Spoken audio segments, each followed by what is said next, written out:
on sale, including the brand new Explore Mores. What's in those ones? Do we remember?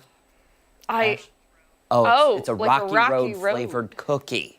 We're going to tell you where you can buy some of these sweet treats this year and how money raised supports the local troops. But before all of that, we'll check in on the forecast this morning with our own sweet treat. Marty's not. I hated that. Never mind. Yeah. Pretend I didn't. I thought it was good. I thought it was good. Marty, help me. He likes it. He's okay with it. Pushing the envelope. I like it. But yeah, we are starting off with at least some rain out there. That rain is in the process of building in, and some of that is pretty intense right now. We're seeing that next front begin to make its way in and across the area, helping to at least fill the radar in a bit. Notice a lot of that moderate rain filling in.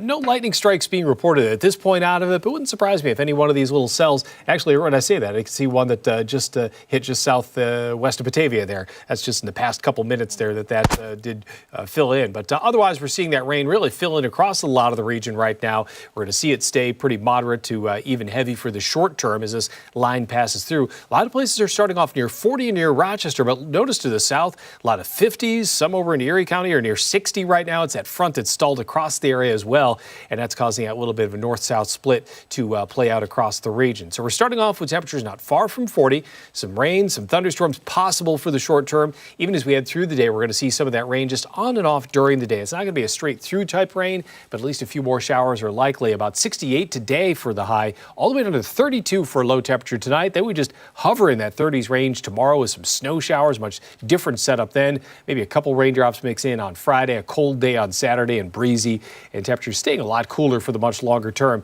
as compared to what we have been seeing. But today's that last really mild day for quite some time. Those numbers really start to drop back by a lot as soon as tonight and tomorrow, so be ready for that.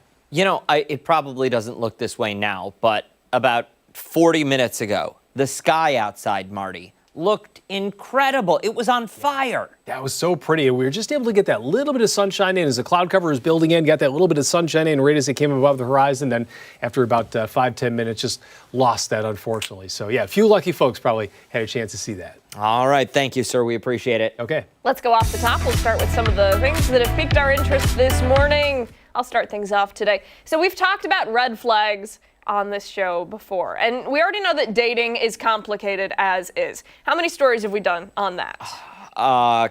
One a day. Yeah. Dan, you have high standards. Very. Yes, and that's not a bad thing, but it can be challenging to find somebody to date, especially with all the apps, the texting rules, and now, apparently, according to this internet trend, what you get on your pizza. A debate on social media is suggesting men who order pizza with this topping could be considered a red flag. Now, Daniel, I know the answer, but tell the people at home what you normally get on your pizza. On a normal, every vegetable known to man. Every vegetable known to man, yes. Okay, so thankfully you are safe from this trend. Some women on the internet are saying that sausage and pepperoni that you get on your pie says a lot about who you are, and not necessarily in a good way. This debate took off after a TikTok creator named Esme Hewitt shared her take in a video that has been viewed nearly 500,000 times. Hewitt says she believes people who say they simply can't reduce their meat consumption might come across as selfish.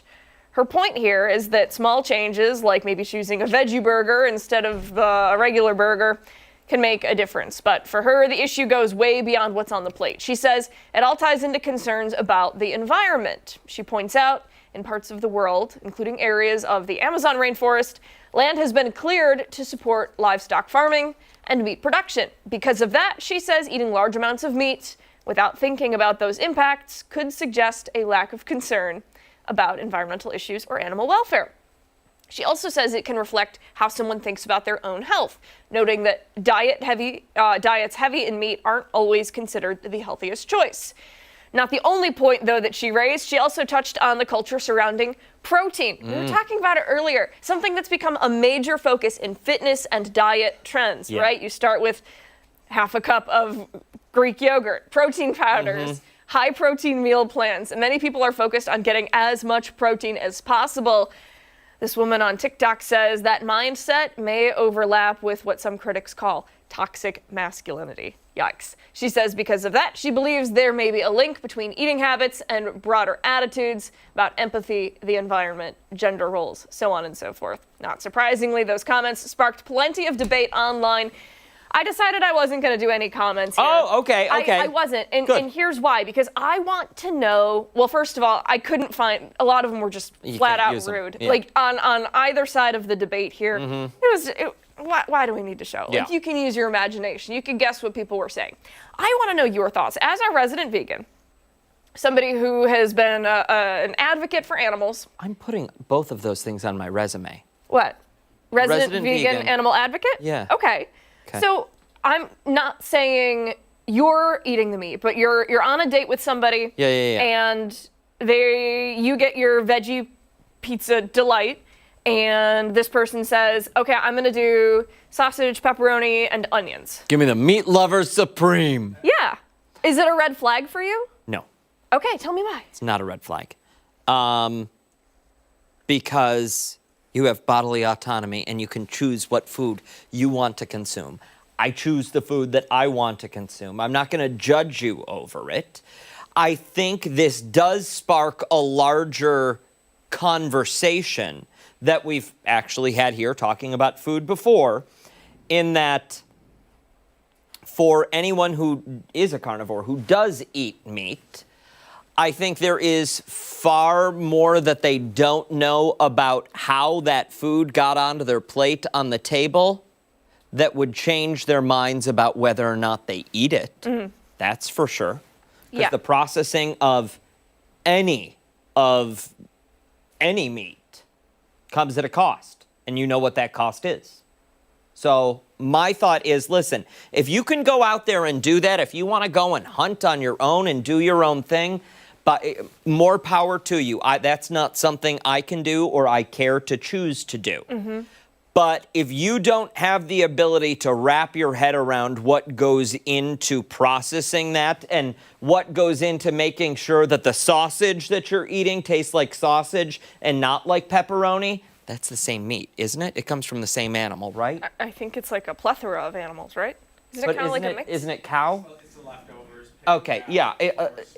The leftovers. If you're okay with watching and seeing how that's prepared, go for it. Yeah. No, why would that be a red flag? Okay. No. Now, if, I don't know, that's not to say they couldn't have other red flags in the restaurant. Sure. There could be all sorts of red flags. Well, and those are probably the ones that I would catch. What's going on with their earlobes? What's going on with the earlobes? They Are they have, attached or are they What are the ones unattached? from the close talker, the man hands? Yes. Like, Close talker, man hands. Yeah. Yeah. Those are all like, for you, Yeah. those are big ones. You know what? I feel like Jerry Seinfeld has really destroyed me for dating. Probably. Watched too much Seinfeld growing up. Yeah. What are you going to do? All right, let's move along to mine. And for my off the top this morning, I want to talk about my favorite season. Awards. The Oscars are this Sunday. R.I.P. Catherine O'Hara. I stole that line from her from Schitt's Creek. It's a great show. But Saturday is reserved for the worst of the worst at the 46th annual Razzie Awards. I had to double check this because I could not believe it's been going on for 46 Wow. years that we've been doing this. The prize, a lifetime of shame or maybe pride, depending on how you look at it. This year's Worst Picture nominees are Snow White, War of the Worlds, The Electric State, didn't hear of that one. Hurry Up Tomorrow, didn't know that one existed. Star Trek Section 31, again, no idea that was a movie. Snow White and War of the Worlds led the pack with 6 nominations each. Wow.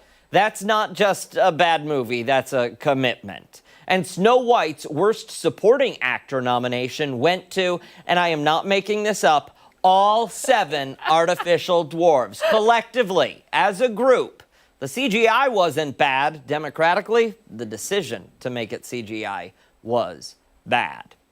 All right, let's go over worst actors here. They include Jared Leto, The Weeknd, and Ice Cube. Worst actress, Natalie Portman, Ariana DeBose, and Michelle Yeoh. 3 Oscar winners nominated for Razzies. Wow. How's that happen? Wow. Hollywood giveth and Hollywood taketh away. Speaking of which, this year, Natalie Portman is nominated for an Oscar and a Razzie. The same year, two completely different movies. And believe it or not, she's the 13th person in history to pull that off. Sandra Bullock actually won both in the same weekend in 2010, a Razzie for All About Steve on Saturday, and Oscar for The Blind Side on Sunday. And get this, she showed up to the Razzies in person with a wagon full of DVDs. Halle Berry did the same thing after Catwoman. She showed up holding the Oscar that she'd just won. The audacity, the disrespect here. I think, we talked about this earlier, I don't think there's anything funnier than when someone is willing to be self-deprecating. Oh, yeah. That's my favorite kind of humor. So I want to make our picks quickly if we can. Okay. Ashley, can we just pull up the worst pictures? Is that possible? We're just going to look at the worst pictures, and we're gonna decide what we think is bad. Now, War of the Worlds, I don't know if any of you saw that. That was the Amazon-produced one for Amazon Prime, and you could see the reflection of green screen in people's glasses that they were wearing, and it was apparent that they were on set for maybe 8 hours to shoot their part of the movie, and somebody else showed up and shot their part of the movie somewhere else in a sound. I mean, terrible. Okay. Terrible. Disney Snow White, I know there was controversy over the dwarves and then something that Snow White might have done or said. I don't know the full story, so I'm not going to dive into it. Hurry Up Tomorrow, again, I don't know what that is. The Electric State, I've never heard of that. I mean, I would think it's New York because of our ties to Nikola Tesla, Yeah. but I don't think it has anything to do with electricity. Okay. Star Trek Section 31, May the Force be with you. So we're guessing which one is going to be this picture? Yeah. I'm going War of the Worlds. Okay, so that was my guess too. And here's why. Because there's, well, there really is no good reasoning for this, but it reminds me of that awful, awful movie. What was it? Waterworld? Oh. Do you remember that one? Yup. Where the whole world is Kevin water? Costner? Yes. Yup. Horrible movie. Yeah, what was that, like 93? I remember watching that and just being irritated. And that title reminded me of it. Which one? So, War of the Worlds. Oh, okay. There's only one word that's similar, Yeah. which is world and worlds. But in my mind, It's the same It's the same thing. movie. And they both stink. they're both horrible. Stinkers. Worst we've ever been around. Hey, stick around. We've got a lot more to come right here on Arc Rochester, including when we come back, we're checking in with Chris Lopez. Speaking of movies, he this morning is getting ready for the Oscars on Sunday with the help of the Little Theater. And don't forget, you can watch us on the go wherever you are. We're streaming live. Join us on the 13 Wham YouTube channel and on foxrochester.com. We'll be right back.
This Sunday, a local movie theater is hosting its annual Oscars party, and they promise fun, treats, and a little something for everyone. Chris Lopez is live at the Little Theater this morning. He's taking us behind the scenes, showing us what we can expect during the celebration. Chris? Hey, good morning, guys. Yes, get here at 4 promptly. That's when the doors open for some of the prizes. Here are some of the prizes laid out. T-shirts, little Oscar things. Friendship, which I think is a fantastic movie.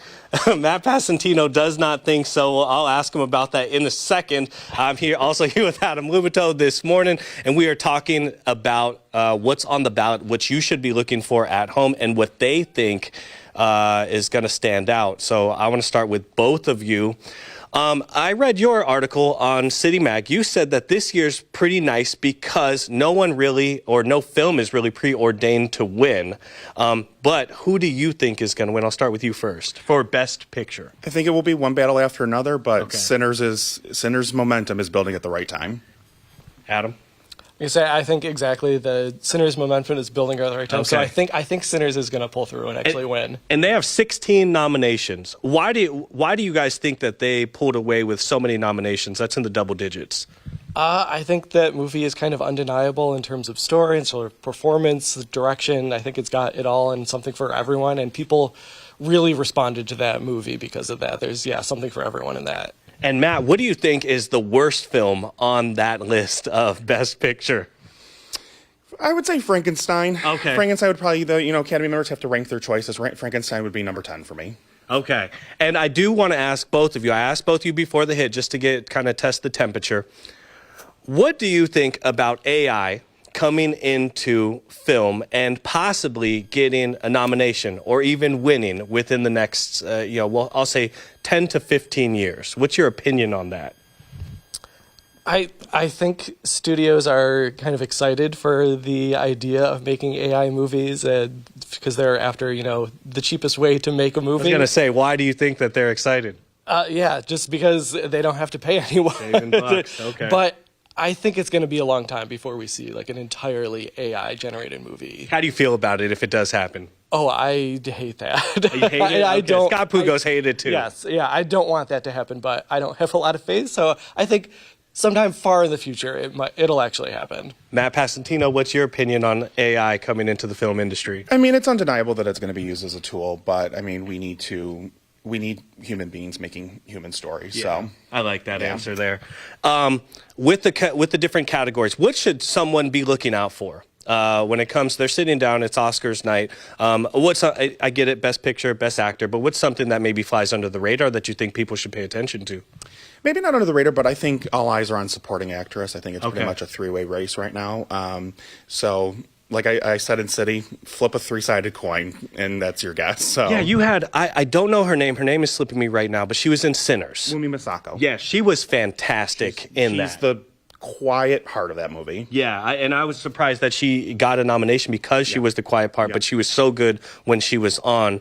Adam, what about you? What's something that you think people should pay attention to that you feel like they normally don't? I mean, I don't know if people don't pay attention, but I'm always an animation fan, so I Okay. always love the animated feature category, and I think it's a good crop of nominees this year. Who do you think is going to win in the anime category? I think it's going to be K-pop Demon Hunters. K-pop, because- stealing the show, yeah, man. it's a solid movie, and again, it was super popular, and the soundtrack is just one banger after another. So I think that's going to pull through and win an Oscar. And I think, so for Best Documentary, I think it's the only one I've seen. So I think Alabama Solution is going to win. Check that out. It's an HBO documentary about inmates that get cell phones that start to film some weird stuff within that prison. I won't give it away. I'm going to send it back to you guys in studio. We'll check back in with you guys at 8:40. Interesting stuff. I'm ready for the Oscars. I can tell that you're ready. Let's you're go. Pumped. You're excited. Let's go, Oscars. I Thanks, just hope Rick. nobody gets slapped this year. Hey, don't go anywhere. When we come back, it's time for this morning's weather trivia. Mark will be here after the break.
welcome back. Mark is here giving us a look at the warmer forecast today. We have rain showers. Yeah. Our allergies are really bad. Yeah. No offense. Scratchy eyes. Yeah. But it's not a big deal. Yeah. Yeah. Yeah. Dan's all right. up with you? I'm peachy. I'm perfect. I'm really fortunate that most of my life I haven't suffered from allergies. Yeah, it's that southern air. You know, you get that out of season air from someplace else where stuff is actually starting to come back to life. South. We'll get through it. We'll get through it. You know, a little over the counter this, over the counter that. Sure. Don't mix too many over the counters, And my by the friend. counter, you mean the bar. Well, that may help too. Yeah. Yeah, it's an active weather day out there. We've got some interesting photos to show you, some mammatus clouds. Saw those on the way in this morning. I heard from a lot of folks about that. But I wanted to start with the trivia. So we're going to actually have 3 rounds of moderate rain today. And by the end of the day, I would not be surprised if some spots had an inch or more of rain, especially south of Rochester. So with that theme today, do you know what the greatest amount of liquid equivalent, so that would be, because this time of the year it can be snow, it can be rain, it can be ice, whatever falls from the sky, okay? So melt that down. What is the greatest amount of precipitation in one calendar day for the month of March? Is it 98 hundredths of an inch, 1.41 inches, 2.09 inches, or almost 3 inches of rain? Well, rain and melted snow. I don't know. It's a weird one, right? It's just going to be a guess. Yeah, I feel defeated reading the I question. know. McLean. Some of these are easier, some of these are harder. Yeah, and that is not an easy one. This is like more, almost college level, right? Are you noticing a correlation between how much we make fun of him and then how challenging the question is the next day? I hadn't until you just pointed it out. Uh-oh. I'm not testing you. Wow. Did you do your homework? McLean, listen, you are such a great guy. I don't know how we would do it We without wouldn't you. do it without you. Actually, we would boycott. Uh-oh. We wouldn't be here. Uh-oh. Well, you know what? We'll have the answer at 9 o'clock, one way or another. One way or another, we'll get to that answer for you. But hey, check this out. Check this out. I appreciate that, by the way. Mammatus clouds, a sign of atmospheric instability. Look at it. Do you know that this is the only cloud in weather that forms as the air is sinking?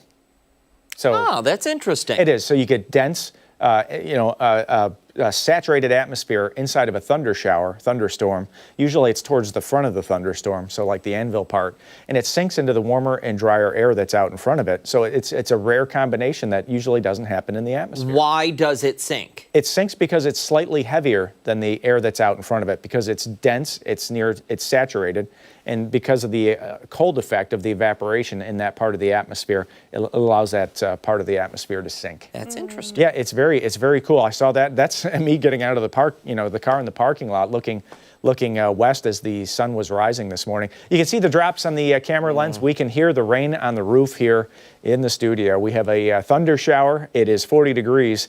And this is one of those weird days where it's zip code weather. It depends on where you live. Lakeshore is in the upper 30s right now. The southern tier is in the 60s. It's just one of these wild setups with a stalled front right overhead. So ultimate Doppler, everybody's getting in on this right now, and it's not going to be a ton of rain. This is going to be about 1/4 of an inch of rain. And I wanted to point out that we did have some cloud to ground lightning strikes. They are fading as this line moves to the east, so that's a good sign that these thunder showers, at least the isolated one there, is kind of weakening as it goes. But, folks out in Genesee County got some pretty good rumbles with that as it shifted off to the northeast. And here's the larger setup. Notice all those little white dots and how they kind of disappear as they're going off to the east? Strikes? All lightning strikes, yep. And they're fading as they move east along this boundary. So this boundary separates warm air to the south and cold air to the north. And look at these temperatures. It's 58 in Grove and it's 38 in Burt in Niagara County. It's 40 in Ontario. It's 60 in South Bristol. That is not a far distance to go. So it really depends on where you're watching us from this morning. But the future weather shows this area moving on out. So that's nice. We will see a few rain-free periods. A second round right there at about 3 in the afternoon. And the temperature, Dansville could be 70 at that point. Some areas lakeside may still be in the 50s with this kind of a setup. There's the cold front. That's going to move through about 7, 8 o'clock tonight. Behind that, the air temperature is going to start to fall back to more seasonal levels, I would say. See some 20s there tomorrow morning. You're definitely going to want the jacket again tomorrow morning as you walk out the door. Some snow showers, no accumulation for Thursday, but it is going to be one of these blustery days. Thursday may feel a lot like Saturday. This may be a very similar setup to what we experience heading into the weekend. And then for Friday morning, it's going to be a cold start, but But at this point, it looks like it's going to be a dry start for western New York. Rain amounts, check your sump pump, make sure everything's working there. This is a healthy amount of rain for the springtime, late winter. Look at those spots south of Buffalo. Could they go over an inch, or some spots go over an inch? It's the kind of rain that we can handle. There are no flood watches in effect. I just want to stress that, but this is certainly something that could cause a decent rise in creek and stream levels. Our tributaries are going to come up with this kind of runoff going through them. And there is a chance for another thunder shower late this afternoon and this evening. It looks like that threat is highest south of Rochester into Pennsylvania, but we'll keep an eye on that for you too. We're on this lowest threat as we go through the evening and overnight tonight. Planning forecast says these numbers are tough. You saw the spread in temperatures right now. This boundary gets stuck somewhere.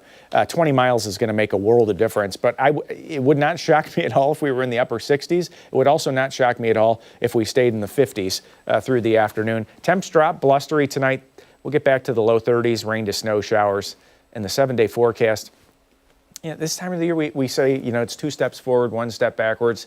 Next week, we're going to be taking that step backwards. Sunday night into Monday, we're going to see some wind in there. We're going to see some gusts in excess of 40 miles per hour as that cold air spills back into western New York.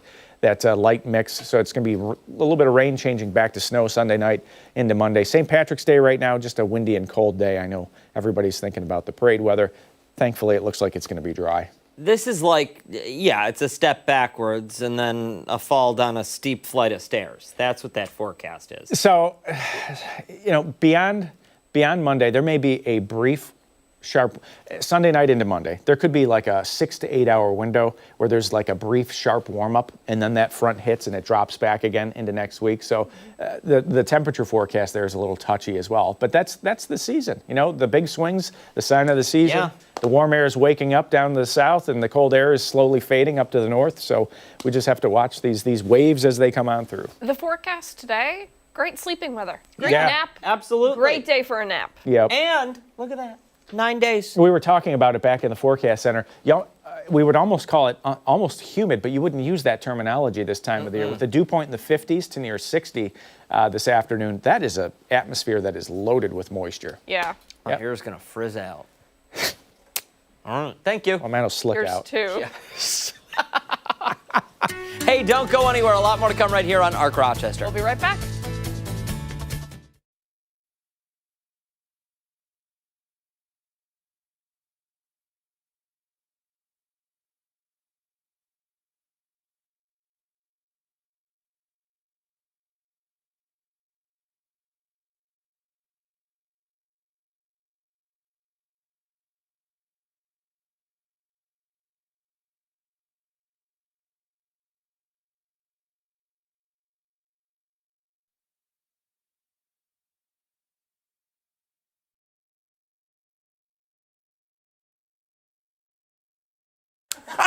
It's hot in here. It is, you know what? It is kind of It was cool. See, I'm comfortable for the first I time think ever. it was, I don't know, me sitting, I don't know, maybe you're radiating heat or something. I got really Hello. hot sitting here. Hello.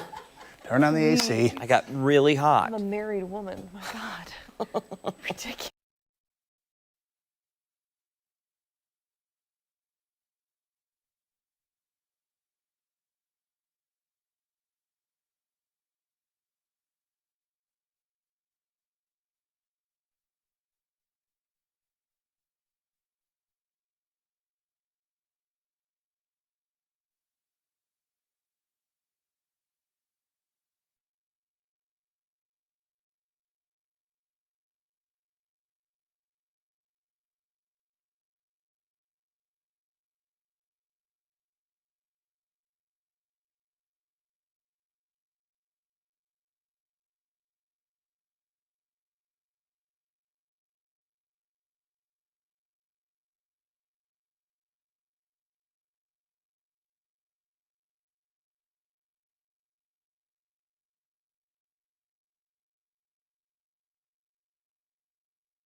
8:35 this Wednesday morning. Thanks so much for sticking with us here on ARC Rochester. Finances can often be stressful, especially when thinking about things that are out of your hands. Yeah, for this morning's Wealth Wednesday, we're focusing on the things we can control and how to navigate them calmly. We have wealth advisor Jarrett Felton with us right now. And Jarrett, in case you couldn't tell, we both are like mega control freaks. So when things are out of our control, it gets ugly. Well, it does. You're in good company. Yeah? So it's good to be seen. Thanks for having me. I do appreciate that. Absolutely. Yeah. So birds of a feather flock together. Yeah. So I am the exact same way. I figured that this topic would be relevant to where we are today in this economy, with everything that's happening in the stock market, especially as it pertains to our investments, the things that we cannot control necessarily, right? The external influences. But from the inside looking out, there are some things that we can do so the tail doesn't wag the dog, right? What are those safety measures, those stops we can put into place? You would have thought that the viewers thought that we were rehearsing this before we came on. So, Jarrett, what do you think? Voila. Yeah. Well, first and foremost, I always like to lead with spending. What about it? Don't spend. Yeah, stop. Cut it out. What are you doing? No. So my thought is this. I mean, you come into the year, hopefully we have some sort of a plan of some of the things that we want to do this year, some of the things we want to accomplish, our savings goals. You know, the best thing you can do for yourself and the future you is stay the course with what that looks like. Don't change just because some of these external influences, things are taking place. And right now, there's a lot of wild things happening that we cannot control. And a lot of us maybe feel voiceless, right? Or opinions don't matter. Well, what does matter is what we do inside of our house. So spending is one of those things. Those unnecessary spends on extra high level, high protein, organic, all grass fed, whatever you want to call it, unless you just see yourself as an investment. The other piece, unnecessarily spending on going out to eat. Those Amazon deliveries, Amazon Prime, I know those are some big deals nowadays. So just the unnecessary spending. I mean, we just don't want to be in a situation where it's only March as of today, and we don't leave any room or any buffer for if anything comes up or accidentally just surprises us come October, November, and then holiday seasons are around the corner in December. What do you say to the person who says, okay, listen, a little bit volatile out there in the markets. We're seeing lots of big jumps in both directions right now. I think I'm going to take my money and move it to crypto. First, I would do the Home Alone. Okay. Right, that's what I would do as an investment advisor. As I said a little bit earlier, you know, we started this year with maybe a plan and a purpose for the year of 2026. I say we stay the course, right? So during these choppy times in the market, the pullbacks, the ups and downs, our best defense is consistency, right, and discipline. Okay, I got to make one quick phone call. Yeah. Cancel all your sell orders, right, and your transfers to your crypto wallet. But, you know, my thought is if we are able to stay consistent, if we're able to stay disciplined with how we are investing, that's our best defense when it comes to these uncertain times or the ups and downs in the market. It seems like, for at least what I'm gathering from what you're saying is really just remain calm and don't do anything drastic. If you start to feel uneasy about it, just, okay, all right, we're going to hit the pause button, so to speak. Absolutely. I think that that's 100% the best way to go. Money and emotions are very closely related. I heard someone say that, you know, if I put $1 in the market today and it's worth, 98 cents tomorrow, that's a bad investment. You know, and my question to them would be, well, it depends if your time horizon is 24 hours, right? You know, what we're doing is we're investing for the long term. You know, any money that you need to use in the next 3, 6, 9, 12 months, that maybe should not be invested or not be put into crypto. For those that are staring at me wondering why not, but go ahead. I would never. And I really wouldn't. It's not something I know enough about. Sure. But there's that old adage: time in the market beats timing the market every time. Sure, 100%, and that's where our best defense is consistency and discipline. You know, and then the other side of this is, you know, when it comes not just to the spending side of it, but also our outstanding debts, right? So, you know, right now, this nation is in an issue with debt, right? A lot of people have credit card debt and different types of debt, whether it's installment loans or revolving. But, you know, if you really think about it, for example, and I'll just get personal, I always tell you guys a little something about myself. I have a vehicle that's going to be paid off in September of this year. My interest rate on my auto loan is 1.9%, right? So just by doing percentage-wise and kind of where we are in this economy, you got to do the numbers backwards. Okay, 1.9, that's pretty low. Either his credit score is great, which it's phenomenal, but it's also the times that we were in, right? This is just out of COVID, right? We're going back 5 years, 60-month loan, 5 years, do the math, there we go. Well, you know, I also subsequently, oh, by the way, the balance of my car outstanding, I think is maybe $6,000, right? Between now and September.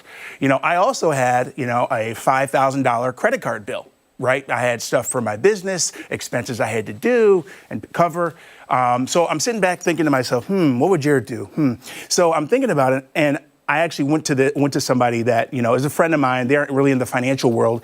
We don't talk about finances because they're triggered by money and emotion and politics. So we don't really go down that path. That's why we still have a friendship. But what I said was, hey, here's a situation. What would you do? They're like, oh, I'd pay the car payment off because now I don't have that reoccurring monthly payment. And I was like, really? It's 1.9%. Yeah, but I don't care. And I'm like, well, the credit card interest rate is 20.54%. What would you do? I don't pay interest on credit cards. And he's like, oh, well, I still pay off the car because I don't have that reoccurring payment. So in the best interest of time, I'll speed this up. In my opinion, I'm staying the course, which goes back to your question earlier. What should you do? Discipline, consistency, stay the course.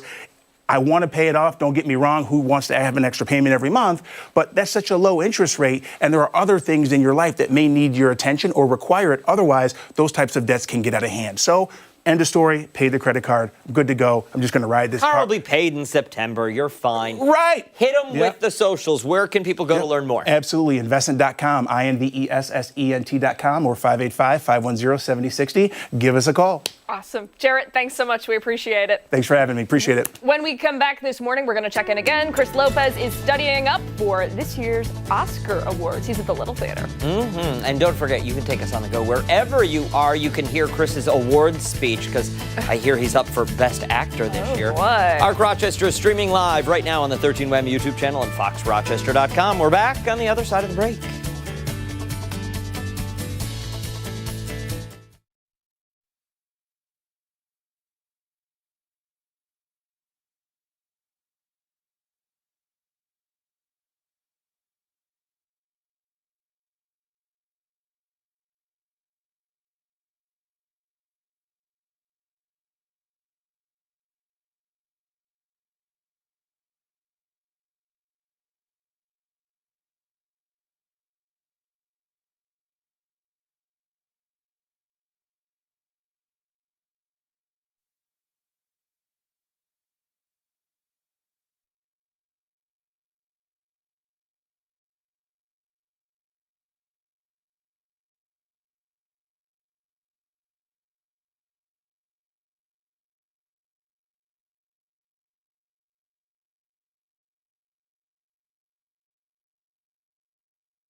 Welcome back. The Little Theater may be known for showing some foreign films and indie hits, But this Sunday, it is all about Hollywood's biggest night. I would like to thank Abby Fridman, of course, geez. producer Ashley. I don't know where you are, but I'm sure Yep. you're somewhere out there. Meteorologist Mark McLean, thank you for all your support. Oh, and our Chris Lopez, who is live at the Little Theater this morning, getting ready for Oscar I hear night. Chris is up for an award, too. Chris, what are you up for? Best idiot? No. Probably best idiot on television. I think I He can, said it. hands down, sweep that. No other nominations either, just me. You can tune in. Maybe you see me get best idiot. Doors open here for the Oscar trivia party at 4. You're not going to want to miss it. Prizes available. We're going to talk to Scott Pukos in a little bit about the logistics. But first, I want to go to Chris Hastings and Jordan of WXXI and of The Little here. Thank you guys for weather. Come on, we got to address it right now. You guys pulled up and it's raining already. It's Rochester. You know, it's good weather for going to see a movie, actually. It's a nice 2-day stint, but now it's over. Yeah. We're talking membership and the partnership between you guys. How important is a membership here to support such a legendary theater like The Little? I'm so glad you asked. It's actually the lifeblood of our organization. Membership is what gives us stability, and it allows us to offer the amazing programming that we do all year round. So, you know, if you like what we do, you should definitely support us by becoming a member. And with the streaming, you know, streaming has taken over. Not as many people go to the movie theaters as they once did. Why is it important for people to come here and see a movie and especially support your local theater? You know, I think in this town, people like to come together. Yeah. You know, I think we've had an increase of people coming out, you know, even though streaming's going up, but whether they come here for the popcorn or whether they come here because Scott's social media, I think in this town, people like to come out for food, music, and movies. And what do you guys think is so special here at The Little that it kind of trumps other theaters? Because some people drive pretty far to come here to the theater just to watch a movie. Which is amazing, but I mean, we have a 96-year history, right? And so the way that we offer it, it's an experience. It's not just, you know, going to some place that's like automated or, you know what I mean? You don't really interact with people. Here, when you come here, you get the full experience. You know, you get a chance to react, you get a chance with our Q&As to actually have discussions after movies. Like, it's just, we just do it in a totally different way that, you know, it is a fulfilling experience. And the partnership between WXXI, City Mag, and The Little, local supporting local. How special is that for you guys, and how is this partnership going now? You know, I think The Little and the relationship, it's a big part of WXXI's public media mission. You know, when we think about The Little, it is our public space for convening and talking with our community. WXXI is going to be 60 years this year. The Little is almost 100 years old. And together, we serve this community with information. And what's exciting about it is we're doing it together as one company. We're going to be talking about this tomorrow in the town hall on WXXI. You know, the work that we are doing to serve this community is super, super innovative. The fact that we have this theater down here and that we are literally the hub of the creative economy in Rochester together with our brands is super exciting and unique for public media. And I have one quick question, very important. Who do you guys think is going to win Best Picture? Sinners. Okay. Yeah, girl, me too. I gotta thank you guys so much. I have about 30 seconds left. I'm running over to Scott Pukos right now. We're gonna try and get the logistics in. Sunday, 4 o'clock. Get here at 4. What's gonna be happening in case someone missed the entire first part of the morning show? Yes, Sunday, March 15th, the Little Oscar Movie Trivia Party. Doors open at 4, trivia starts at 5. Pub-style trivia. We have food themed to the Best Picture nominees. And then afterward, you can watch the Oscars on the big screen. We have prizes here. Everyone's going to come away with a prize. The grand prize is a free screening in our historic Theater 1. And then we have smaller stuff like a Frankenstein skull, popcorn dish, which is fun, T-shirts, hats, vinyl for Sinners, which apparently everyone thinks will win. I'm so excited for that. So it's just gonna be a fun time. Tickets still available? Yeah, tickets are available at thelittle.org. If you're a movie fan and you're a fan of just fun and silliness, then join us. Okay, and then guys, I already won. Best Idiot right here. They gave me the small Oscar. It's fine, I'll take it. Back to you in studio. Listen, we were going to give you... Super me as Best Idiot. We were going to give you a friendly award of some sort. We didn't want to make fun of your intellect. I was like, best clown. Dan, I called you fat this morning, man. You gotta come back at me with a pretty tough comeback after I called you and Chris knows what he did to for me. not being able to fit in your suit. Chris was just... Wow. I didn't do anything to you, Abby. What did he do? He stood me up. That's what he did. Yes, you did. You stood her up. Ridiculous. Bull Dookie. Last week. Ridiculous. Wow. Bull Sat there at the Dookie. restaurant You know all what? by wrong. myself. Listen, That is false. Listen, I gotta fact check that one. That is if false. I were on the board of the Academy, I would pull that award from you at this point. Would you give him a good smack for me? No, because I believe your hands belong to yourself. Oh, okay. They don't. All right. You don't walk up and smack someone else in the face, Will Smith. When Arc Rochester returns, we're looking ahead to this year. I know you still hate Will Smith though. After all these years. I don't hate him. I think what he did was unbelievably disrespectful, and it was a garbage apology. This year's lineup. She's playing us off. The Jazz Festival next. We'll be right back.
.54 this Wednesday. It's still, unfortunately, winter here in Rochester, New York, but the excitement is heating up for festival season in the Flower City. Yesterday, the Rochester International Jazz Festival released the full lineup for this year's big event.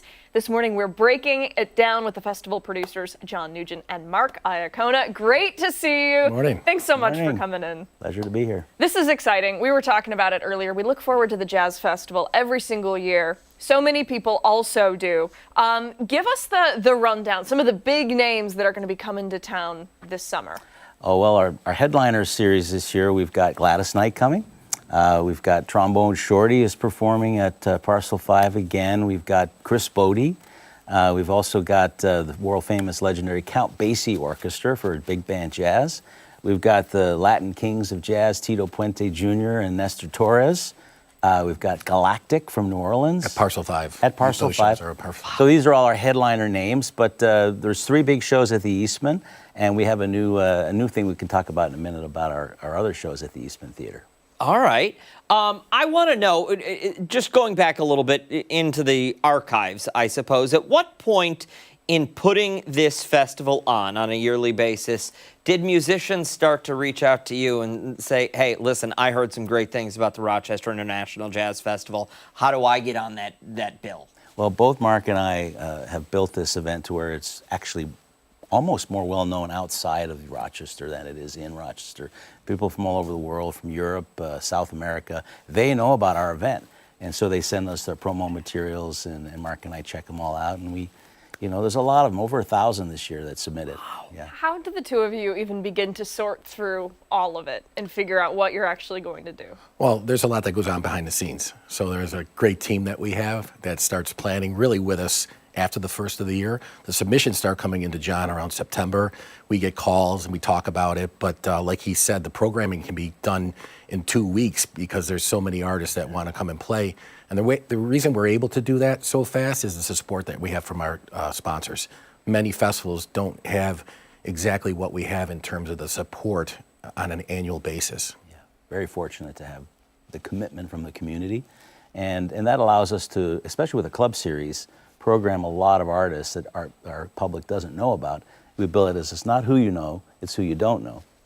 So our Club Pass series is really kind of the catalyst for the international renowned status of our festival, because these artists go back to Denmark, Sweden, Finland, Norway, France, different countries, and talk about the Rochester Jazz Festival audience, the team that puts it together, and they really get excited about it. So that's why we get so many submissions. And I think if you look at that grid that was just up, it's unique to most festivals. You can park your car and you can go to every one of those venues by walking. It's all within walking distance. That is an incredible sell, especially when you're bringing tens and tens of thousands of people to an area. You want to be able to just, okay, we're going here, this is where we're staying, we can leave the car. Yeah. That's incredible. All right, can we go back to Kodak quickly? Sure. Because I want to make sure we get this in. Okay. What's happening there? Okay, so Mark and I, we've had the big tent across the street. It's going to continue there this year, but it's all free. And what we've done is we've taken that Club Pass venue and we've converted it to 6 nights, 12 sets of music in Kodak Hall at Eastman Theater with your Club Pass. Wow. Artists like Hiromi's Sonic Wonder, the Headhunters, Bob James, celebrating John Coltrane, Danilo Perez, Cecile Mackler, and Salvon. Artists who normally are in 1,000 to 1,500 seat theaters, and we wouldn't normally program in the Jazz Festival. We're putting them in Kodak Hall. So your Club Pass gets you into all those shows. And we're going to have Mark and talk about what's happening at the big tent area this year. Did you want to just keep going? Oh. Because I was going to go get a cup of coffee. It's awesome what he just talked about, because, we have Kilbourne Hall series that we have. It's just going to enhance that whole dichotomy of concerts that we have going on right there in that space. Our great host, the Eastman School of Music, and you are. But on Lot F, what we call now Rhythm Square, our title sponsor, Rochester Regional Health, it'll be the Rochester Regional Health Rhythm Square. It'll be the Wegmans free stage, the pavilion that's come to be known as a free concert area as well.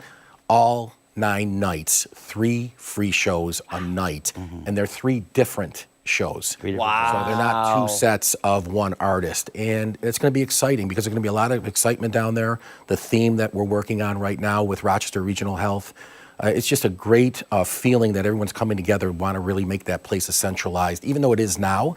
And then they come out of the shows at the Eastman that John was talking about, go on to Jazz Street. The other thing that we have is for the high school jazz students this year that are playing on Jazz Street that kick off the festival. We're going to gift them all and +1 a 1-day club pass the night that they play. And that's new this year, the 1-day Club Pass. So, and then for the Count Basie Orchestra, the balcony will be opened up for students as long as we know who's RSVPing. Wow. So. It sounds like someone said to you, we make this thing bigger this year, will you? And you guys said, okay. More scope, a lot more music. I think what you're going to see is that the Club Pass series is enhanced now. It's got bigger names, artists in the Eastman Theater. You don't have to have a pass to go. You just pay at the door, tap your card or pay cash and go. Sit where you want in the Eastman Theater, which we've never done before. But we also have the reserved seat shows with Bodie, Gladys, and the Count Basie Orchestra. So we encourage people to read all the information at rochesterjazz.com. Learn as much as you can. If you have any questions, you can always call us. But it's all there, all the FAQs about how the Jazz Festival works this year. Great team of people led by this and guy. 2 jam sessions this year. So we Two have the jam Hyatt, which is a wonderful sponsor for the hotel for the artists. The Inn on Broadway, Ledestri family has opened up their venue over the last few years. So it's a Club Pass venue, but now Advani's is going to be the Club Pass East. So we'll have we'll have a jam session East and a jam session West. Very cool. A lot of fun. 2 jam Excellent. sessions. Yeah. Literally something for everyone. Yeah. Absolutely. Thank you both. We appreciate the time, and of course, much more Jazz Festival coverage as we get closer and closer to the beginning. Absolutely. Hey, stick around on the other side of the break. What do we have? More Arc Rochester. We'll be right back.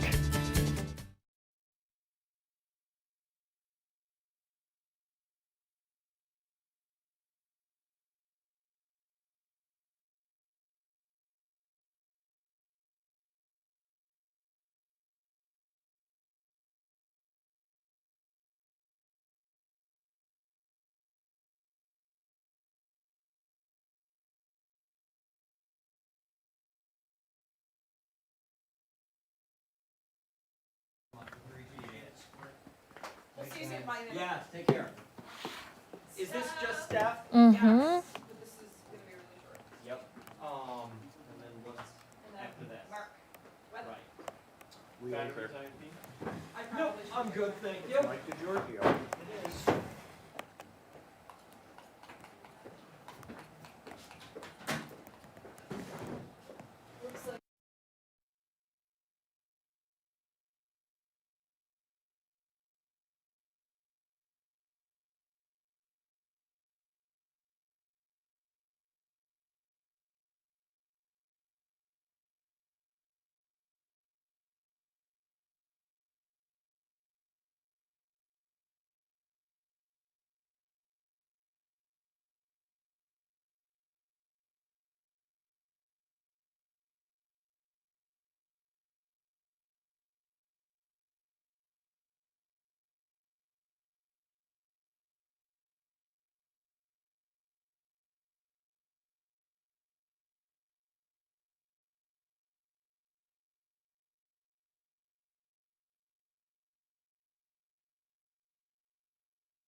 In today's political pulse, oil prices continue to rise, how the war in Iran is complicating efforts to transport oil, and the response from the Monroe County clerk after delays at DMVs following last month's system upgrade. Plus, the results after a special election last night in Georgia to decide who's replacing Marjorie Taylor Greene. That's all coming up in our 9 o'clock hour. Arc Rochester returns after this.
9:06 this March Whoa. 11th.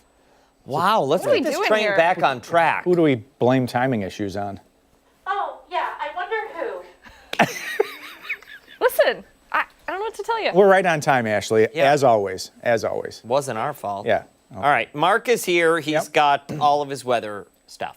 Yeah, the trivia, might as well start there. Precip, you could hear it coming down this morning, and you get the idea that this is going to be a day with a decent amount of rain on the way for Rochester, and it's going to come in 3 waves, but the trivia is going to follow that for today. Now, we talk about liquid equivalent precipitation. What the heck is that? That's, in March, sometimes it's snow, sometimes it's rain, sometimes it's freezing rain, sometimes it's sleet, grapple, whatever the heck is falling out of the sky, but it all melts down in the bottom of the gauge at the airport, and we get this liquid equivalent precipitation. So what's in the month of March, what is the day that has had the most precipitation of any given day? Is it 0.98 inches? Is it 1.41 inches?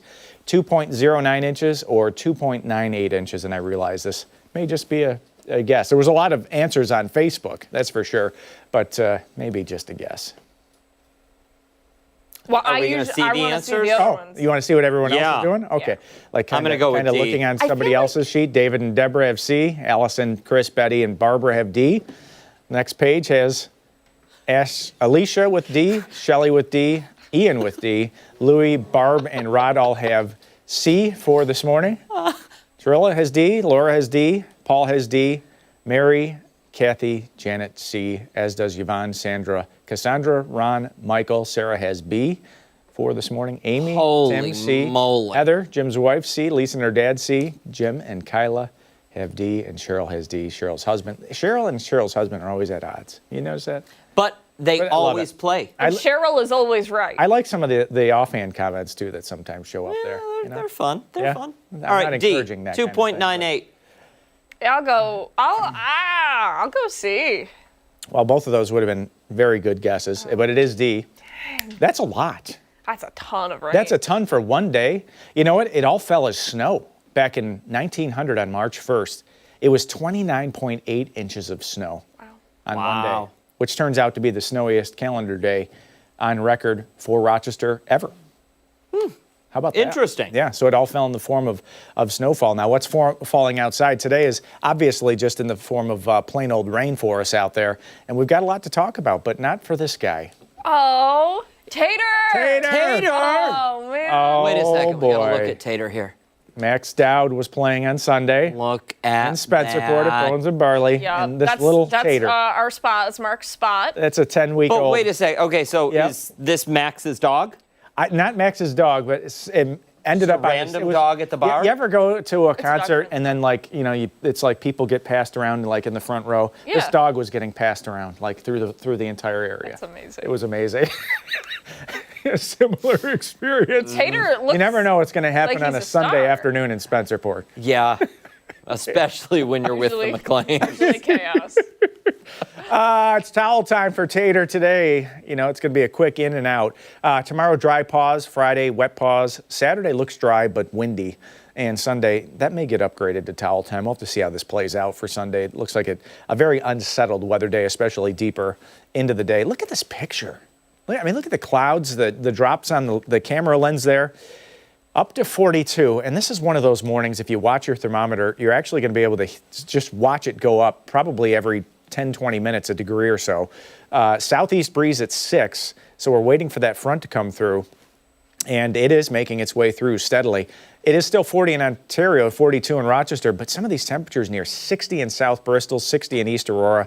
There's just this huge spread across the area thanks to a front that's parked basically right over the top of us. Now, that little thunder shower and that little downpour that just came through, that's on its way out. This is round 1 of 3 rounds of rain that are going to move through the area today. So that one is moving off to the east. If you're traveling this morning and you're traveling off to the west, we'll watch this next area of rain. So we'll get like an hour or two break in between a lot of these.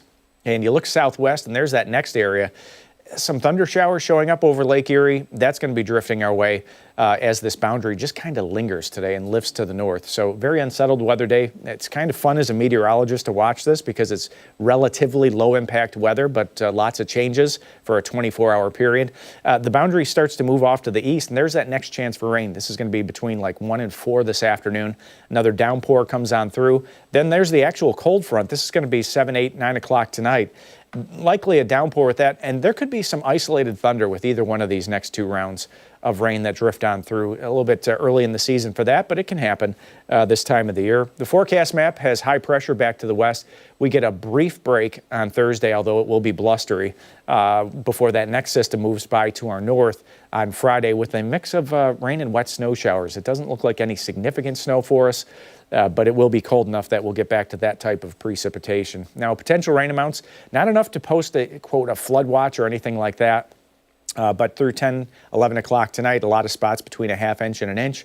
West and southwest of Rochester, if we get a little training on any of this rain, that means rain going over the same spot, just like a train on tracks. Could get some spots in excess of an inch. I would be surprised if it went much beyond that, but we'll have to watch because that's always a possibility in a setup like this. Now, the storm threat is very low near Rochester today, but it is not zero. We did already have a thunder shower that passed on by. And again, there's a small chance that we could get a little gusty wind, certainly some heavy rain and some lightning in any of these cells that move on through. Upper 60s again today. You know, we set a record yesterday. We got up to 69 degrees. Second record in 4 days for Rochester. The normal high, by the way, is 42 degrees, so we're way out of bounds on that one. You're wondering about the parade on Saturday? It looks like it's going to be precip free. Pre-dawn, we may have some snow showers, but it is going to be windy and cold, upper 30s, bundle up. Light mix on Sunday, windy and colder on Monday. Monday is going to have some gusts in excess of 40 miles per hour. We'll keep you posted on that, and middle of next week really starts to go. What are we wearing to the St. Patrick's Day parade? Layers. Probably the boots. Director Chris just said coats. Coats. Thank you. Yeah. Yes, I would say. But there's there's going to be those 2 guys there in shorts and t-shirt. There's going to be more than maybe, 2. Maybe. Yeah. Yeah. Yep. Absolutely. In the stands screaming. Yep. And Noon. no hair dye this year. No hair dye. No, we're not. You're not even making it to 40. Well, this will make it more interesting for next year, right? We'll have to. God, I hope we're here. Do you? I don't want to be fired. 9:13. Stick around. A lot more to come here on Arc Rochester. I'm going to get fired. I just broke the iPad. And a chair. Yeah. We did. Dan did. Yeah, I no did. Part. This place is falling apart. We're heading behind the curtain, learning more about Blackfriar's upcoming production. Don't forget, we're streaming live on the 13 Wham YouTube channel and on FoxRochester.com. We'll be right back.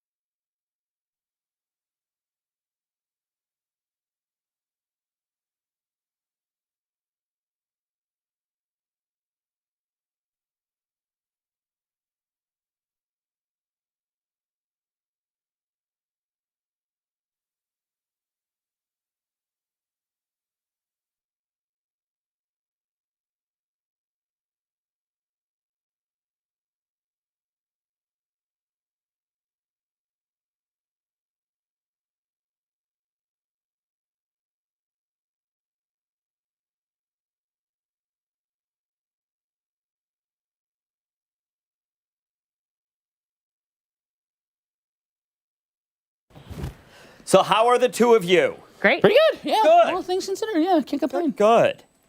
Very good. Let's see. Full swing. Perfect. Okay. Caitlin. That's, Mac Nicka. Okay, thank you. You're welcome. That's exactly where I was going. I know it. Don't worry, even I don't know it. So, Eric Laughlin? Lachlan. Yeah. If you say Lough, it's fine. No.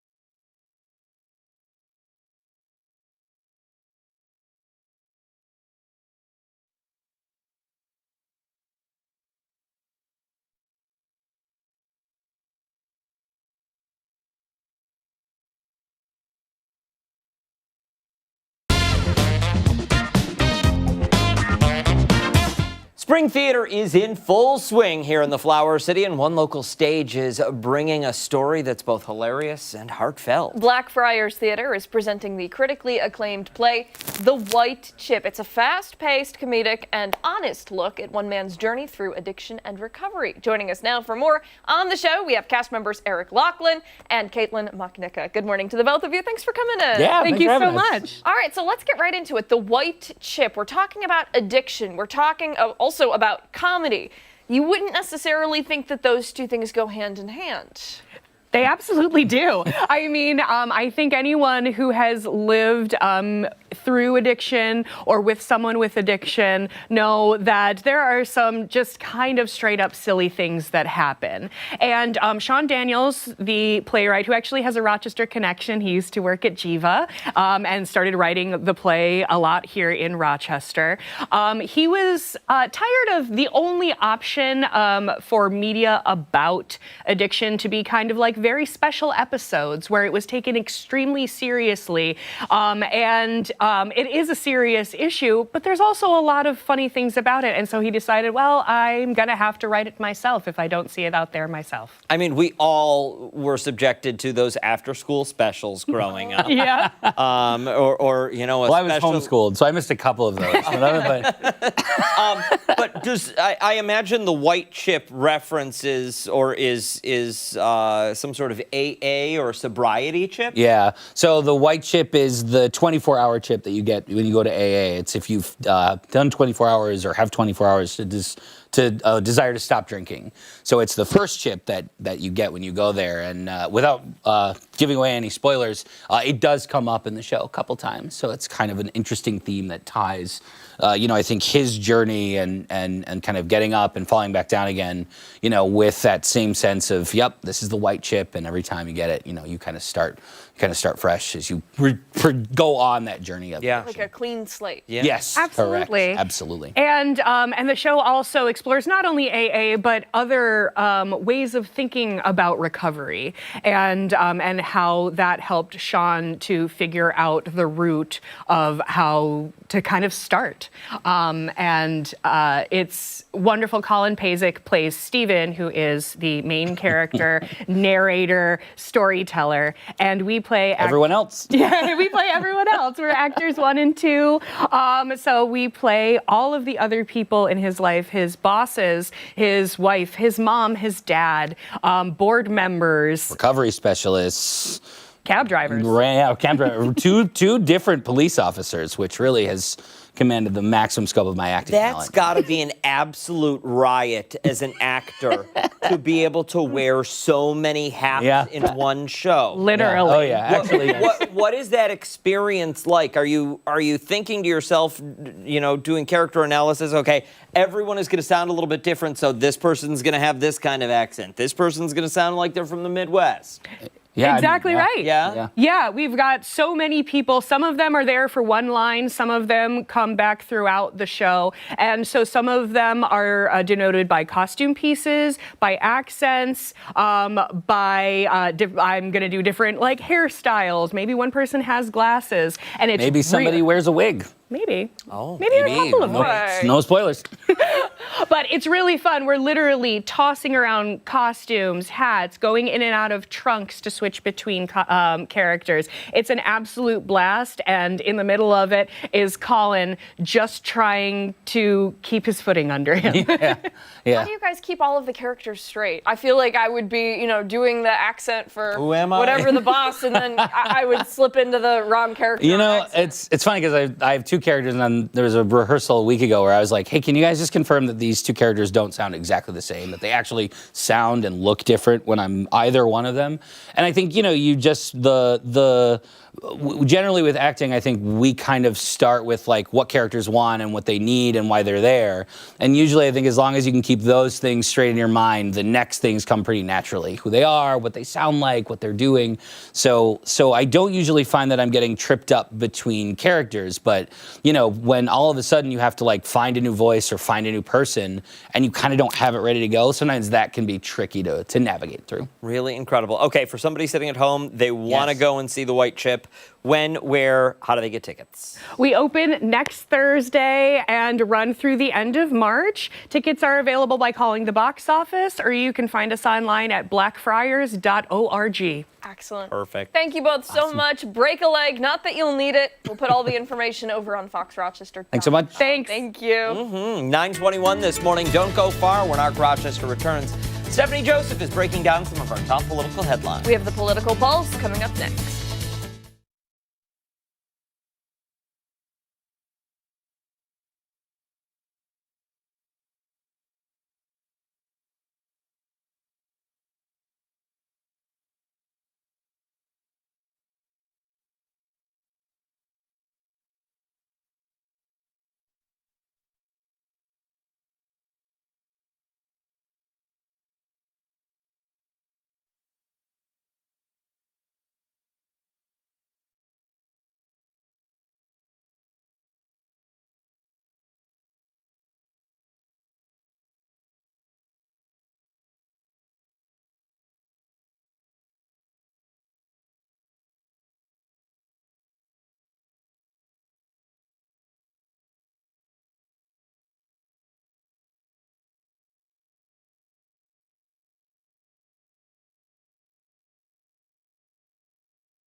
It's time for a political pulse check here on Arc Rochester. The price of oil remains high over concerns about an extended blockage at the Strait of Hormuz amid fighting in the Middle East. The strait is considered a crucial energy passageway as a fifth of the global oil supply travels through it. But Iran has stopped any traffic. The U.S. military also says it destroyed 16 Iranian mine layers near the strait. There are growing concerns that Iran could lay hundreds of mines there, further complicating transport. In a post on Truth Social, President Trump said there have been no confirmed reports of this, but he threatened military consequences if any mines were placed and not removed. Those ships must avoid the mines, but the mines themselves, the placement of the mines, create a challenge for the ship operators. If those mines literally funnel those ships into a very small vector. And as a result of that, there is potential for impact between those maritime, the oil tankers and the mines, and the devastation that results, and the significant potential for blockage of parts of the Straits of Hormuz if 2 or 3 of those huge tankers are in fact taken out. Turning now to the Monroe County clerk, saying a glitch in the new system led to improper wait times displayed at the DMV. The county introduced a new system called Queueless last month. It allowed people to schedule appointments or even join a virtual queue, but some customers saw estimated wait times between 6 to 8 hours. Jamie Romeo says the system assumed there were not enough workers to assist people. According to her, that problem has been addressed. Last night, Romeo also noted how the larger statewide upgrades also led to longer wait times. A transaction that used to maybe take 5 minutes now takes 20 because they're having to do it completely different than they used to. And there's still a lot of adjustments that we're working with at the state on that. Well, the person who will replace former Congresswoman Marjorie Taylor Greene will be decided in a runoff. Now, she resigned earlier this year after the former ally to President Trump began to criticize him. Voters in Georgia's 14th district headed to the polls to cast their ballot in last night's special election for Greene's replacement. On April 7th, Democrat and retired Army General Sean Harris will face Republican and former District Attorney Clay Fuller. The latter has President Trump's endorsement. Whoever wins will finish out Greene's term, which is up in January. Tonight, you would imagine everybody was here as Democrats. No, it's also Republicans here because they won't change. So I'm just thankful to have this opportunity. And I think the Republican Party is going to unite around us because they know that the Democrat is too dangerous. We can't have a Democrat representing Georgia 14. It would be a tragedy for our community. Senator Kirsten Gillibrand is expected to announce a bill seeking to get a refund on tariff costs for entrepreneurs. Now, later this morning, she will hold a virtual press conference calling on the Trump administration to, quote, prioritize bringing relief to American families. The bill would try to exempt small business from President Trump's latest tariffs and require a refund for those already paid. We will have more details on 13 WAM News at midday. And we are learning more details about the state's task force for missing women and girls of color. The task force was established after a law signed by Governor Kathy Hochul in December 2023. The state's Division of Criminal Justice Services tells me, quote, the Missing BIPOC Women and Girls Task Force has met multiple times and took the important step of commissioning the New York State Youth Justice Institute to conduct an in-depth examination of this issue. The task force is now actively reviewing the findings and remains on track to release a final report later this year. More than 20 people participate in task force meetings, including state police and community stakeholders, though no names have been publicly disclosed by state officials. The task force hosted 8 listening sessions last fall, hearing from people directly impacted by the disappearance of BIPOC girls and women. Part of the law requires the task force to submit a report with findings and recommendations to several state legislators, including the Speaker of the Assembly. That was supposed to happen 2 years after it went into effect. I was told by DCJS last month that while the report is expected within the previously shared time frame, there is still no publication date. Be sure to stay with ARC Rochester for your top political headlines. We are back after this.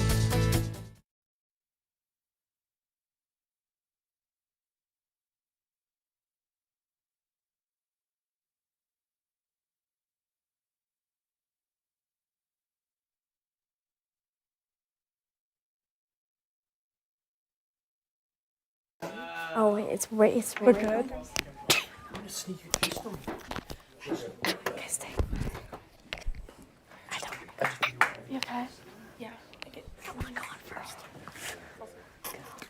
You guys want to follow us? Sorry. Hey, everybody. Good morning. Good morning. How are you?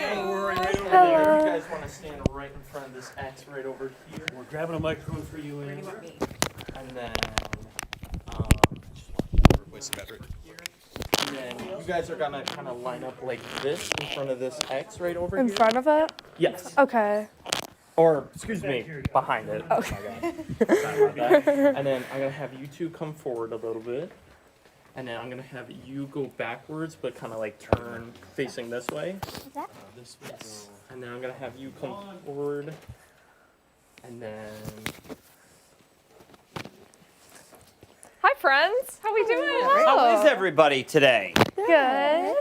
Good. Are we excited to be here? Yeah. Are we like out of school? Yeah. Nice, nice. Yeah. Are we going back in, or are we like going for breakfast and then we go home for the day? Unfortunately, going back in. What? Yeah. I have book fair today, so. Oh, book fair. Okay. Yeah. Oh, listen, I'm on board for that. Okay, I appreciate that. I don't want to miss school if I'm gonna get books. Hi, how are you? Good.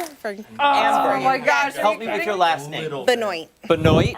Perfect. And then you guys are just gonna scooch all to your. Is that your read or mine? Yeah.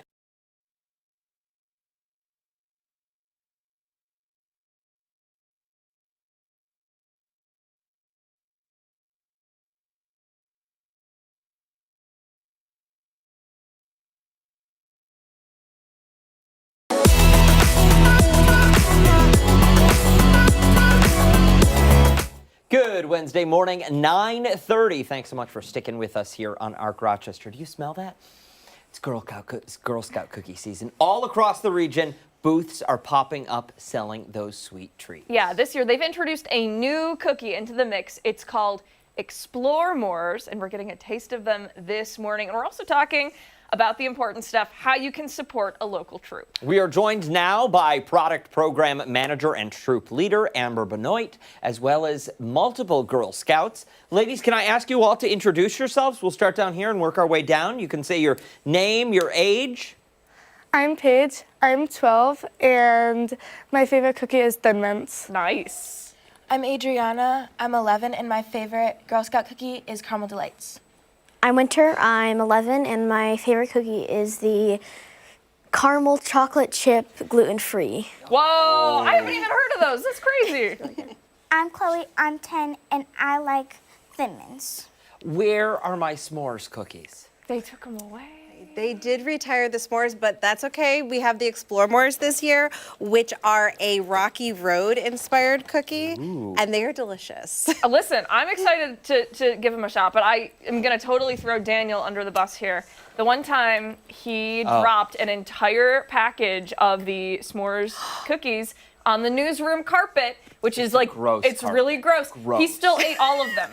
He picked them up and ate them with no I'll shame admit at it. all. I'm not ashamed. It was Those were the best cookies ever made. Those and the peanut butter patties. Yeah, But we still have those. Yes. Okay, so let's talk a little bit about how people can support the Girl Scouts. We know that's so important. It is. You know, this is one of the largest entrepreneurial programs for youth globally. And in the program, these girls are learning money management, people skills. They're learning to, you know, have good business ethics. There's just so much they learn through this program. So if you would like to support a troop, you can reach out to a Girl Scout that you know, or you can visit our website, gswny.org/findcookies, which will lead you to our cookie finder. It's this really easy way to find a troop that's having a cookie booth around the It area. also sounds like a great element, a cookie finder. Yeah. I think we all need one. Now, ladies, I want to ask, because it sounds like you learn so much in Girl Scouts. I notice everybody's got badges and pins. Can somebody explain what some of them are? Do you guys know what you got on your badges? Winter, you have a bunch of them. Yeah, I have a gardening one right here. Nice. From, I think we went over to your house and we planted stuff. We did. We planned out gardens. And nice. And then they got to actually see how it lays out. Oh, very cool. Mm-hmm. Any other one that you like? I did a detective one. Oh, detective. We did like a little fingerprint thing, and yeah. That's really Very cool. You know, I've got to know for you ladies over here, what is the secret to having a successful cookie season? So I was a Girl Scout, and we'd go door to door, and it was always so hard. You had to go out and you had to get it early in the season because your neighbors would say, "Oh, we already bought them from, you know, Kathy down the street." What is the trick to making sure that you can sell the most? For me, being able to sell the most cookies is about building a strong relationship with people in your community. If you know your neighbors or if you know other people in your community, it's more efficient because you not only are able to sell them cookies, but you're able to build a better relationship with them. Is that something you learned in Girl Scouts? Yes. That reason right there is why you should be supporting this organization. Beautifully said. Phenomenal answer, Yeah. my friend. Wow. Phenomenal answer. They blow us away constantly. Within our own troop, we do a regular budget. Every single year, our girls sit down and say, what do we need money for? What do we want to do? What badges do we want to earn? And then they actually work out how many cookies they have to sell to reach that amount of proceeds. Wow. That's phenomenal. And you know, for somebody who's unfamiliar, explain some of the activities that they do in Girl Scouts. Yeah, well, Girl Scouts is so wide. There's running from entrepreneurship to STEM. Our Girl Scouts, it's amazing because every troop can kind of choose their path. You know, they have a lot of variety of options. We have girls in our troop that are really interested in survival things. And so when we went as a troop to camp, They wanted to learn how to make a fire. They wanted to learn how to make a lean-to. But then in the other end of it, they're learning about art. They're learning about women's histories, about being confident in themselves. They're learning, obviously, entrepreneurship through the cookie program. So it's really great because it's very multifaceted. It's girl-led, meaning the girls can choose their path. They can choose to pursue and learn about what they're interested in. And listen, they're learning things that they will carry for the rest of their lives. So good work. One more time for somebody sitting at home, how do they get cookies from you all? Yes, so if you know a local Girl Scout, make sure you reach out to them. We are going to be selling through March 29th. If you don't know a local Girl Scout, go to gswny.org/findcookies, type in your zip code, and it'll bring up a troop that you can purchase from, but also all the local booths. Excellent. Perfect. Thank you so much for coming in today. We really appreciate it. We'll put all that information for you over on our website, foxrochester.com. 9:36 this morning. Stick around. A lot more to come here on Arc Rochester, including when we come back. It's time to get cooking this Wednesday. Don't forget, you can watch us on the go. Join us. We're streaming live on the 13 Wham YouTube page and on foxrochester.com. We'll be back on the other side of the break.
.38, welcome back. We're heading into the kitchen now for this morning's Spatchcock Funk. And they are showing us how to make the perfect hearty lunch. Take a look. Spatchcock Funk rolling in like a hurricane with one of the greatest dishes from the greatest eating city in the world, New Orleans. This is the muffaletta. You start out with a round roll, man. Our friend Sean made this special for us. Sesame seeds on the top. And this sandwich, by the way, the reason why we love New Orleans so much and feel a kinship with this great city is that it's this, we think it's like us, right? It's this giant cultural melting pot of styles and music, and people love to eat and drink there. And the food and booze off the charts, just like this sandwich. We learned about it at the grocery deli, so let's get started with it. We're gonna take our beautiful, big, beautiful roll, cut it in half, and we actually made a little spin on this dish. So the first thing we're adding on here is a pistachio mayo, which is ground up pistachios and mayonnaise, and that's gonna be on the bottom of this thing. The reason why we love to do this is the meat is part of the star of this dish, but not the major star. The best supporting actor here is Mortadella. Mortadella sounds like a comic book supervillain or a sexy, trashy romance novel, and we're into both those things. So this meat is this cured pork with a really delicious pistachio in it. So the pistachio in the mayo brings out another layer of nuttiness. You know what? We love to get nuts. Time to put the meat on. Mortadella. We have about 1/3 of a pound of mortadella, which is our favorite meat in this stack.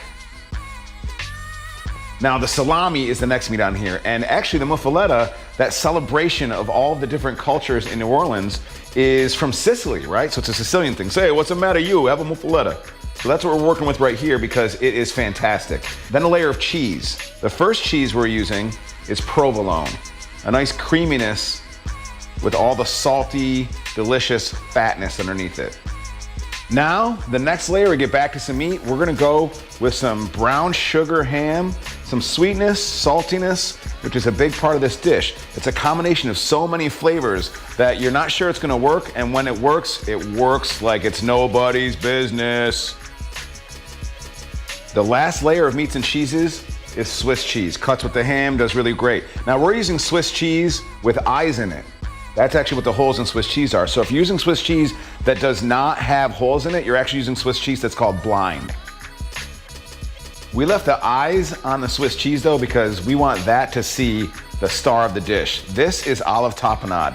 It's traditionally made with peppers, calamatas, greens, with pimentos. You got some pepperoncini in here. We use roasted garlic, but we amp it up. We throw some lemon and about 1/2 pound of bacon in this thing. Some crushed red pepper, pepperdew, peppers, and this is something that's gonna bring a giant, colossal crash of amazing flavors into each bite that cuts with all the flavors we're already combining. Even people as brave as us can't eat a whole sandwich like this at once, so we slice it into quarters, actually French quarters, y'all.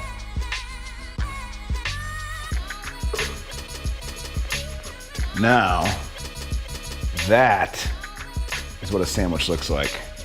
From the French Quarter to Syracuse to Sicily, here's looking at you.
Hey, it's time to see what's trending now, starting with an AI actress, Tilly Norwood. We all know who she is, don't we? Yeah. And her debut song, it sounds gorgeous. Okay. Back in September of last year, we told you about Tilly Norwood. She's an AI actress. She is an AI actress. She's had multiple real talent agencies fighting to sign her. Yeah, after some backlash from musicians, artists, actors, The parent company, her parent company, the company that controls her, Particle 6, has decided to give Tilly a career as a singer. She released her first single titled Take the Lead alongside a music video. Do we get to watch it or no? Oh, okay. The track encourages listeners to appreciate the human connection to the technology that led to its existence, her existence. The central lyric, AI's not the enemy, it's the key. Okay. Like Eminem. Let's take a listen. When they talk about me, they don't see the human spark, the creativity behind the code, behind the light. I'm just a tool, but I've got life. She is just a tool without life, I guess. Oh my God. No, she's saying that's not what she is. Well, guess what? That's not how I see it, and I don't think how. I mean, was that any good? No. No. No. It's all bad. It's all bad. The video features a plethora of AI-generated visuals of the singer at a massive arena show, entering a limousine, and for whatever reason, hanging out with some pink flamingos. Yeah, because every good music video has pink flamingos. The video opens with a disclaimer reading the following. The following production was made by 18 real humans, from production designers to costume designers to prompters, editors, and an actor. The AI star also teased an appearance coming soon at the Academy Awards, saying she can't wait to go to the Oscars. Okay, SAG-AFTRA has released a statement back in September of last year saying Tilly is not an actor. It has no life experience to draw from, no emotion, and audiences aren't interested in watching computer-generated content untethered from the human experience. Get him, And SAG-AFTRA. listen, I agree with SAG-AFTRA for the first half of that statement, but I'll tell you what, people are drawn to the AI slop. According to Tilly's creators, the AI is not designed to be a replacement for people, rather to act as a tool. But for what? Exactly. What kind of tool? What are we using it for? I don't know. Mm. See, I just... Silence. They can't even respond. I feel like if they approached this in a different way, if they made Tilly look like the Terminator without the skin, you know what I mean? When it's just like the robot, shiny robot. I feel like people might accept that more because it's not trying to be one of us. Yes, I think you're right. Because Tilly is not real. Yeah, and something tells me Tilly thinks it's real, and that the people at, what's the company? Something 6? Innovate? Particle 6 are telling Tilly that she's a human trapped in a computer.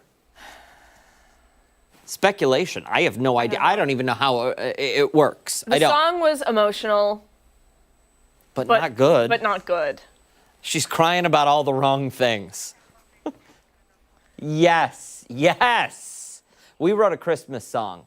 We had AI write us a Christmas song. But the prompts were... The prompts were human generated. Yeah. And I'll tell you what, our song turned out 10 times better than whatever that mess was. Yeah. It's difficult being a pretty actress generated by AI. All right, moving on now to a food you may never be able to eat. Oh boy, the candy brand... Chupa Chups? Chupa Chups has unveiled a new limited edition lollipop designed to be almost impossible to open. Then why would you want it? In this economy? Are you kidding me? The product, dubbed Chupa Chups Impossible, was created as part of a marketing campaign highlighting the company's new, easier-to-open packaging. According to the designers, the stunt is being called the final boss of candy wrappers. For years, fans have joked online about how tough it can be to unwrap the brand's lollipops. Instead of ignoring the complaints, the brand, they leaned into that criticism and turned it into a project. To create the so-called final boss lollipop, Chupa Chups sealed the candy inside an absurdly tough outer shell. The casing uses carbon composite and is wrapped in the same material used in bulletproof vests. Wow. Okay, it then gets coated in silicone carbide and liquid rubber. According to the campaign, the shell is designed to be blade-proof, flame-proof, and potentially human-proof, making it extremely difficult to break open with normal tools. Chupa Chups even believes the wrapper will be able to withstand a bullet. Don't shoot at your lollipop. No. You destroy the lollipop. Common sense. Make it a PSA. Even the hydrolonic press can't open this lollipop. How do allegedly. you like that? Yeah.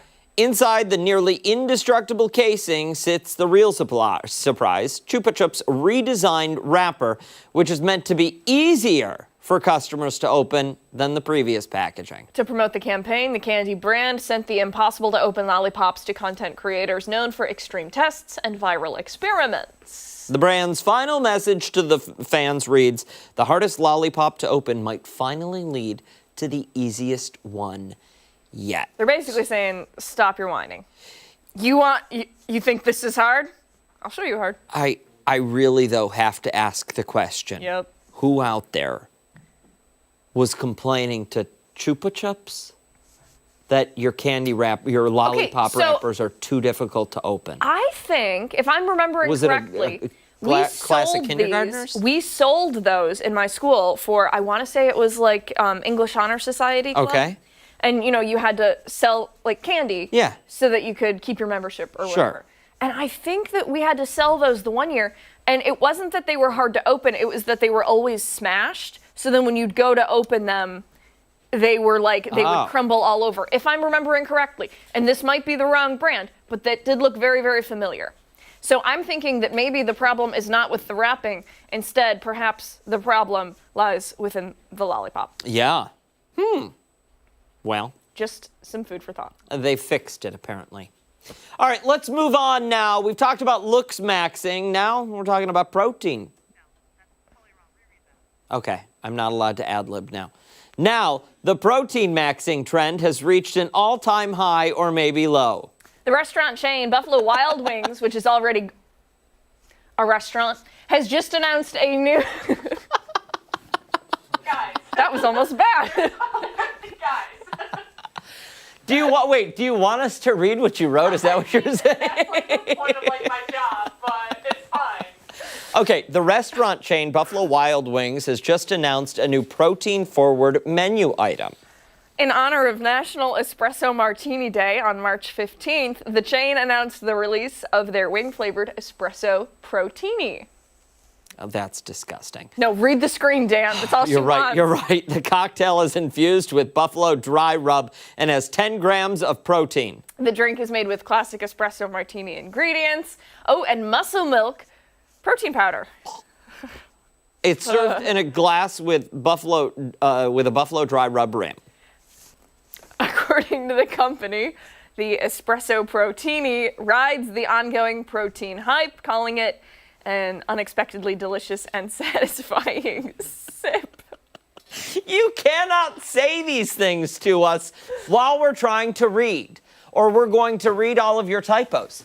The drink will be available at select Buffalo Wild Wings location across the country starting Friday, March 13th. Oh, Friday the 13th. That is a Friday the 13th drink. You Yep. deserve whatever bad thing happens to you if you consume an espresso protini. Yes, with the dry rub rim. Buffalo rub, whatever it was. The Espresso Protini is $12 on its own. It's available with a 6-count boneless wing for $20. Yeah, you dip the wings in the espresso protini and then eat them.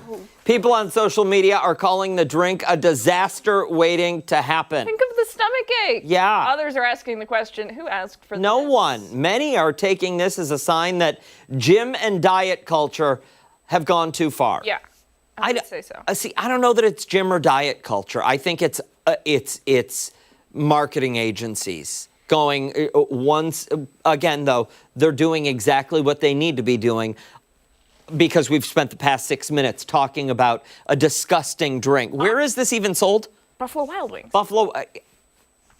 No offense. Who in Western New York is going to Buffalo Wild Wings? We gotta go. When we come back, our final thoughts this Wednesday morning.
remember preschool. Look at us. It This looks is worse than I ridiculous. thought it did. Can we get a set Honestly, of matching I chairs protest. that This doesn't thing break? sucks. Mark, oh. I'm out. Okay. That does it for us here on Arc Rochester. lost We're back again into tomorrow our morning. body. Oh, gosh, bye. What is this?